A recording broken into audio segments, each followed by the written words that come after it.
How to calculate depreciation according to written down value method. Written down value மெத்தட்ல பார்த்தீங்கன்னா, நம்ம each year டெப்ரிசியேஷனோட value கம்மி ஆயிட்டே வரும். ஏன்னா, நம்ம என்ன பண்ண போறோம்னா, அந்த டெப்ரிசியேஷன written down value of an அசெட்ல இருந்து கால்குலேட் பண்ண போறோம். ஒரு சிம்பிள் எக்ஸாம்பிள் பாருங்க. Cost of the asset ₹1,00,000 depreciation rate பார்த்தீங்கன்னா 10%.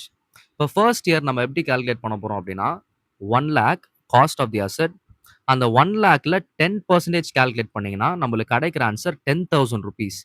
இதான் என்னோட ஃபர்ஸ்ட் இயரோட டெப்ரிசியேஷன்.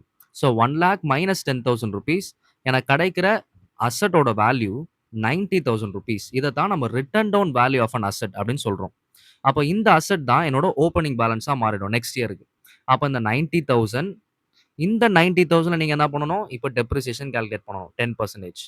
ஸோ 90,000 மைனஸ் 9,000 எனக்கு 81,000 கிடைக்குது. இப்போ தேர்ட் இயர்ல என்ன பண்ணுவீங்க? இந்த 81,000 தான் என்னோட ஓப்பனிங் பேலன்ஸ். டெப்ரிசியேஷன் இந்த 81,000ல கால்குலேட் பண்ணணும். 81,000 இன்டூ 10% எனக்கு 8,100 கிடைக்கும். இந்த 81,000 மைனஸ் 8,100 பண்ணீங்கன்னா 72,900. இதே மாரி ஈச் இயர் நம்மளுக்கு கிடைக்கிற இந்த ரிட்டர்ன் டவுன் வேல்யூல நம்ம டெப்ரிசியேஷன் கால்குலேட் பண்ணோம்னா, அத ரிட்டர்ன் டவுன் வேல்யூ மெத்தட் அப்படின்னு சொல்றோம்.